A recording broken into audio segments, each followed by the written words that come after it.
As soon as George Russell's move to Mercedes was confirmed, he started making some pretty huge claims. Claims he would beat Hamilton in his first season there, and that he was aiming for Drivers' Championships received approving noises, but no one seriously thought he would do it. Like, come on, it's Lewis Hamilton for God's sake. George had only scored points in 5 races in his 3 seasons in the sport so far. There couldn't have been a bigger mismatch in class, but here we all are, looking stupid for doubting him. Now, he's claiming he's going to replicate this success again in 2023, and he's told us how. Stick around to hear about his plan and whether we think it will work or not. George Russell securing his first Formula 1 race win in Sao Paulo was one of the moments of the season. It felt like a conclusion of a number of different storylines that had been present throughout the year. The first was the George vs. Lewis battle, which had become a David vs. Goliath plotline. Russell secured Mercedes' first and only win of the season, something that you would have bet your house on Lewis Hamilton doing.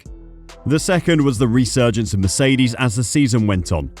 They had been terrible at the start of the season.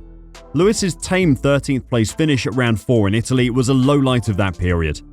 But the team worked hard to get back towards the front, and George's win in Brazil must have felt better than any of the wins in the turbo hybrid era. This one they really had to toil for. Though on race day, they looked just like the Mercedes of old, not like a team who had started the season squarely in midfield.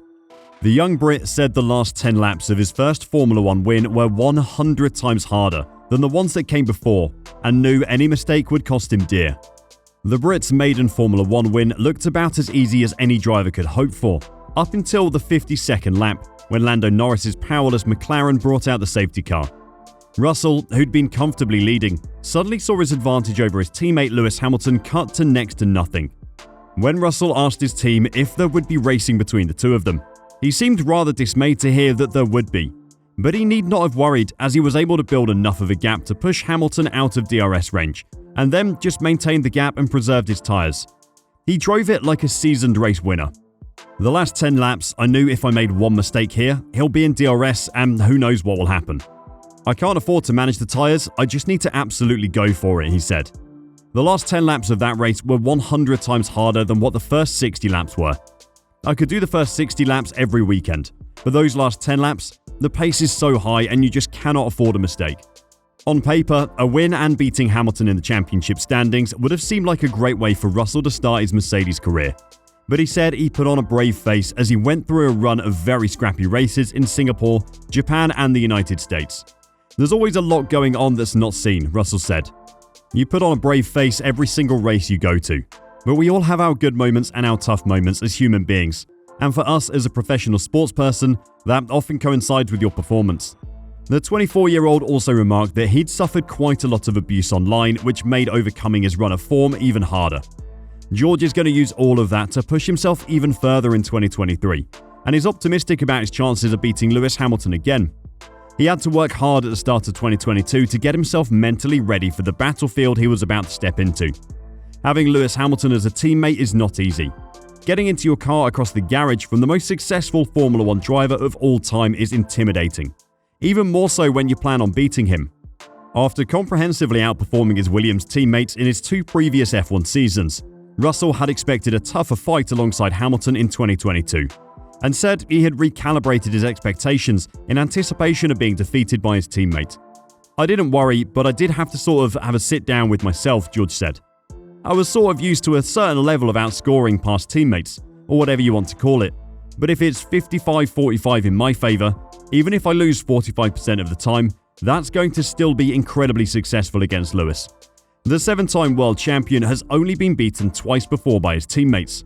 Once by Nico Rosberg in 2016, where he lost by 5 points, and in 2011 when Jenson Button outscored him by 43 points. In 2011, Button fell just short of outscoring Hamilton 55% to 45%, and George fell short of that mark this year as well. So if he ever manages it, it will be a first and an incredibly successful season. Psychologically, you need to set yourself up for small failures. I'm not going to beat him every single session, every qualifying, every race. That's just absolutely not going to happen. But having a year like we've had this year is almost equivalent to maybe what the 95-5 split was for me previously. I never doubted myself. I always believed in myself. But if you go with the mindset, I'm going to beat Lewis Hamilton 95% of the time, you're going to come away disappointed. This mentality is so important for George going forward. If he is serious about fighting for World Championship titles, and Mercedes can provide him with a car capable of doing it, then he's going to have Lewis Hamilton and Max Verstappen to battle for it. It is impossible to beat both of those drivers every race. You can forgive him for thinking that his move to Mercedes would have at least given him the chance to beat both those drivers, but after winning 8 consecutive Constructors' titles, Mercedes' 2022 car was a huge letdown. Russell's Brazil win was Mercedes' only victory of 2022, but the Briton says he's mentally prepared and experienced enough to challenge for the title if given the machinery to do so. Every race I go to, I fight to do the best job possible, whether that's fighting for a victory as we were in Brazil, or fighting for last place as we were at Williams, said Russell. If we do get to the first race next year and we realise we've got a car that's capable of winning, I'm still going to be approaching it exactly the same. I think I've got enough experience now that I feel ready to fight for a championship and be able to handle the challenges and difficulties that come with it. Obviously, the likes of Lewis and Max Verstappen have more experience in that scenario. But if you go out and you put it on pole and win every race, you'll be world champion. George has proved he has the driving skills to win races now, something very few Formula 1 drivers manage. Over the 772 drivers who started a race, only 113 of them have won one. If he can stay on top of his mentality, not let the failures get to him, then there is definitely a chance he can fight with Max and Lewis for titles in the future. Even when he was at Williams, he was regarded as fast, especially in qualifying. He can learn from the best in the business while partnering Lewis. He's at a team capable of providing a championship-winning car. Everything is in place for him to succeed.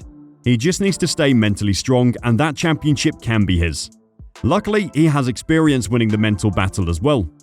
George admitted he found it difficult to watch fellow rookies Lando Norris and Alexander Albon have more productive seasons during his rookie year at Williams. Russell entered Formula 1 with Williams in 2019 after winning the previous season's Formula 2 title. He endured a pointless year with a team who struggled throughout the season with the slowest car on the grid. Speaking on an episode of the High Performance podcast, Russell admitted he had struggled watching his fellow rookies have greater success than him in his first year in Formula 1. That was a really unique season for my first year in Formula 1, joining Williams and a team that was on the brink of bankruptcy, Russell said. Every single weekend, it was racing to survive. It wasn't racing to perform. The team was racing to survive, and the 800 people's jobs were at stake. That is a huge amount of pressure to have on such young shoulders, but at the time, Williams was still owned by the Williams family, and every single point they scored could have been the difference financially between surviving and bankruptcy. He continued, "There was no doubt when I got to the first race in Australia. I'm here in Formula 1, one dream accomplished, and go out on track and we're 4 seconds off the pace. The car's falling apart and we're being lapped 2 or 3 times. You kind of think to yourself, is this the dream? But I think I've always had quite a rational view of things, and while seeing Alex in a Red Bull scoring podiums and being the man to a degree, and Lando equally always in the points, that was sort of difficult to digest, because I'd just come from Formula 2 where I beat them. That experience has made George stronger though, and has probably given him the mental strength to be able to accept the losses in his quest for a world championship. If Mercedes turn up to the first race of 2023 with a car that can fight for race wins, then don't expect George to help Lewis win an 8th title. He'll be racing to win it for himself. What do you think of Russell's chances at winning a Drivers' Championship? Let us know your thoughts in the comments down below, and until next time, drive safe and bye for now.